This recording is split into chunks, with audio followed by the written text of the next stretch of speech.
Hey there, people of the internet, my name is Sivana, and welcome to my studio. So, I know I said I was going to be making Michigan Pokemon for a while, but I decided to spice it up with another Nightmare game video. And going with my pattern, this one is a boss monster that I call Razor Woman.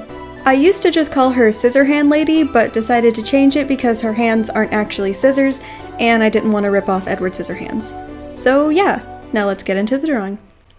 I'm just going to start off with the backstory for Razor Woman as I do the line work for all these toys in the background. I don't remember how old I was when I had this nightmare, but in the dream I was probably 10 or younger. I was in a convenience store out in the middle of nowhere. I remember being chased by some man. It was always some man. He chased me through the aisles and I tried hiding behind boxes and shelves or just within all the clutter of the store. Eventually he couldn't find me and I snuck out the back. I remember exactly how it looked. It was like the back door of a mobile home with a small square porch and wooden stairs, and a single light over the door with moths flying around. All around me was a dark field of tall grass that I ran into to continue hiding from the man. I eventually stumbled upon a big, blocky building with no lights, windows, and only one door. I didn't know where else to go, so I just went in. It was nearly pitch black inside until my eyes adjusted enough to see the giant mounds of toys that laid all around this huge warehouse. There was one dim, flickering light that hung swaying in the center. And then a woman came out of the shadows, dressed in all black leather with stitching all over. She was arched backward, and walked with her head dangling and arms dragging along the floor. Her hands were long claws that scraped the concrete and poked holes in the toys that she would pick up every now and then. She had a mask on of the same stitched leather that covered her whole head, except for at the top, where her hair came out in a long wisping ponytail. I tried to hide within the piles of toys, but I knew that she knew that I was there. I watched her through the cracks in the pile, and she just walked backward with her back bent over unnaturally. She then either heard me breathe, or maybe I knocked a toy over, and in that instant she stood up straight and stared right at me. She didn't have eyes, but I could tell that she saw me. The light stopped flickering and shined on her like a spotlight. She then lifted her massive razor claws and came toward me as the light went out.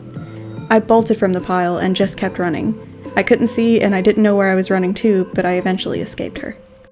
So this was a pretty short dream sequence, but I've had it a few times with different endings. Sometimes she wasn't walking around the piles of toys and instead was waiting in the shadows to lunge out at me. Sometimes she would just stand there in her creepy backwards position in a circle of toys and not moving like they were keeping her dormant or something. I also added a gun among the toys because when this was a video game concept, you had to find weapons around the places you were hiding in order to protect yourself from the monsters. But for the Razor Woman, you mostly just wanted to be as quiet and sneaky as possible to get past her or she would 100% kill you. I really wanted to add more toys in the piles, but I also didn't want to draw or color them all because this already took a while. And I didn't want her to get overshadowed by the background. I wanted it to be dark and shadowy, and since she's all black, it was kind of difficult to get her to stand out and not bleed into the background, because she's the focus, and I want her to be the first thing that your eyes go to and linger on. I think only one of these toys is based on something that I actually had as a kid, and it's this floppy little green rabbit. I don't have it anymore, but I got it for Easter, and it just had the softest seafoam green fur and rainbow-colored ears and feet with a big bow. It was so squishable, and I loved it. I wish I added more of my favorite toys, but I just went for a lot of really generic things because I didn't want to spend too much time on them. I also added the Cat of Chaos because he's chaotic and I thought it would be fun, and this spiral question mark, which is like the symbol for all of my Nightmare game notes. And I have it as a tattoo on the back of my neck with a little keyhole for the dot, because my mind is a spiraling vortex of questions that only I have the answer to. I then used a bunch of stock images for the piles and on the balls and marbles all over the floor. I blurred the piles because I thought it would be weird to see photos of toys next to my drawn ones, and it looks fine. I definitely mess with it more in post to get it to look how I want.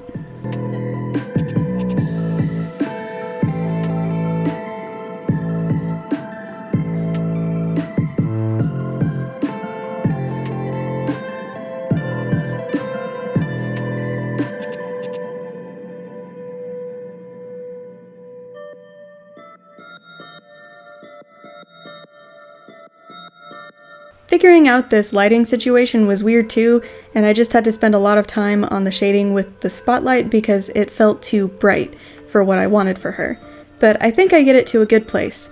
The background still feels a little off to me, but I fix it, I think. I don't know, it's fine.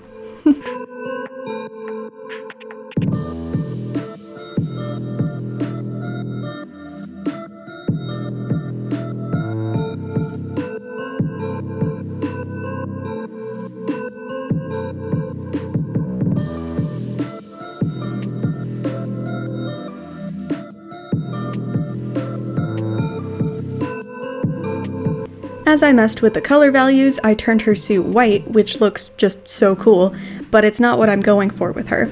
Later on in the Nightmare game, there is a sort of white version of Razor Woman, but her arms are like those long straitjacket sleeves, and she's made of paint. I'll draw that one eventually. And then I added some blood, because I just gotta. How else is this gonna be spooky scary if there isn't blood all over the toys?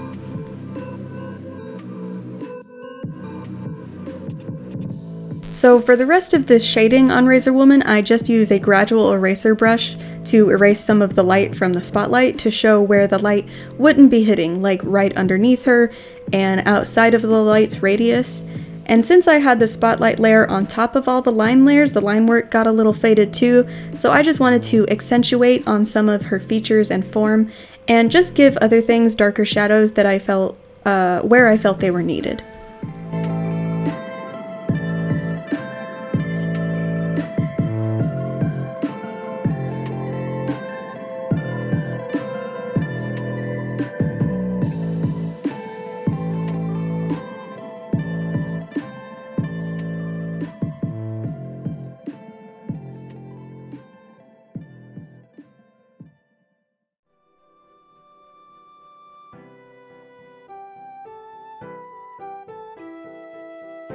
So here she is, the Razor Woman. I decided to add a red overlay to the background and change the gray floor to more of a blue so that she stands out more. And I added a bit more light to the spotlight. I think it looks much more menacing, and while playing around with the filters, I put her in hell, which looks really cool, but I'm gonna stick with the other version. But let me know what you guys think in the comments. I hope you enjoyed this video, and as always, take care, and I'll see you in the next one.